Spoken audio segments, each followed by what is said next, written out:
बिहार विधानसभा चुनाव 2025 से पहले एक अहम सवाल सियासी गलियारों में चर्चा का केंद्र है। सवाल है, क्या राघोपुर में कायम रहेगा लालू परिवार और आरजेडी का वर्चस्व या फिर एनडीए पलट देगी बाजी। दरअसल बिहार की राजनीति में वैशाली जिले की राघोपुर विधानसभा सीट बेहद खास और अहम मानी जाती है, क्योंकि इस सीट पर लगभग 7 दशकों से कई चर्चित चेहरे और पार्टियां अपनी किस्मत आजमा चुकी हैं।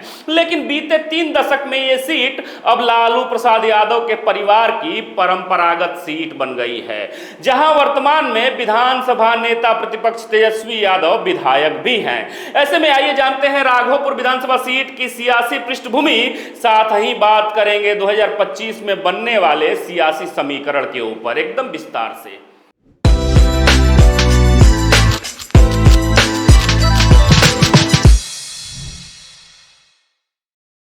नमस्कार, मैं विश्वजीत कुमार और आप देख रहे हैं खबरों के खिलाड़ी।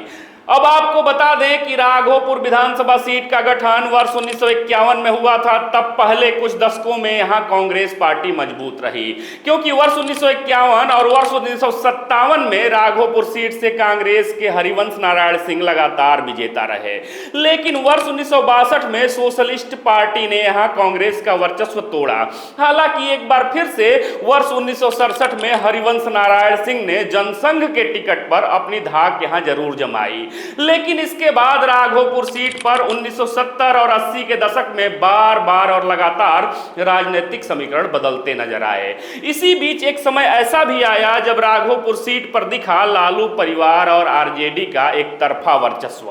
अर्थात यूं कहें तो वर्ष 1995 से राघोपुर का मतलब केवल लालू परिवार की राजनीति विरासत से ही देखा जा सकता है, क्योंकि राघोपुर सीट पर लालू यादव ने वर्ष 1995 और वर्ष 2000 में जीत हासिल की। वहीं राबड़ी देवी ने भी इस सीट पर 3 बार जीत दर्ज की है। इतना ही नहीं, लालू राबड़ी के अलावा इसके बाद इस सीट पर आधिपत्य आया तेजस्वी यादव का, क्योंकि तेजस्वी यादव ने वर्ष 2015 और वर्ष 2020 में राघोपुर से लगातार जीत दर्ज की है।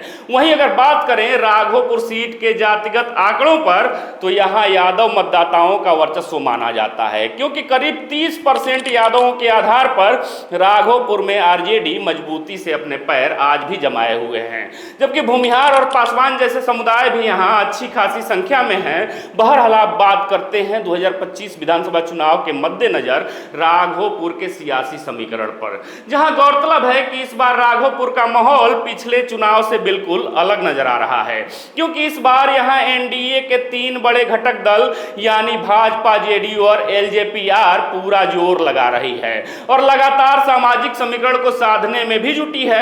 वहीं दूसरी तरफ तेजस्वी यादव लगातार तीसरी जीत के लिए राघोपुर के मैदान में हैं और आरजेडी भी अपने परंपरागत यादव मुस्लिम समीकरण को और ज्यादा मजबूत करने की कोशिश में नजर आ रही है। लेकिन सबसे दिलचस्प बात यह है कि इस बार एकजुटता का परिचय देते हुए राघोपुर में एनडीए का फोकस गैर यादव ओबीसी, ईबीसी और सवर्ण वोटों के साथ साथ महिला सशक्तिकरण के मुद्दे पर गोलबंदी करने की नजर आती है, जो पिछले चुनाव में चिराग की बगावत से प्रभावित हुआ था। ऐसे में अब राघोपुर सीट आरजेडी के लिए नाक का सवाल है, जबकि एनडीए के लिए भी प्रतिष्ठा का प्रश्न है, क्योंकि बीजेपी सीधे तौर पर अभी तक यहां जीत दर्ज नहीं कर सकी है। लेकिन इस बार एनडीए खेमा तेजस्वी के सबसे मजबूत गढ़ में सेंध लगाने की कोशिश में जरूर नजर आती है। अतः अब सबसे बड़ा सवाल यह है, क्या 2025 में फिर राघोपुर से आरजेडी बाजी मारेगा या एनडीए कोई बड़ा उलटफेर करने में कामयाब होगी? आप भी जवाब जरूर दीजिएगा। लेकिन फिलहाल सारी निगाहें एनडीए और महागठबंधन की रणनीति, उम्मीदवार चयन और बूथ स्तर के सामाजिक समीकरणों पर टिकी हुई है, जो आने वाले समय में और भी दिलचस्प मोड़ में नजर आएगी।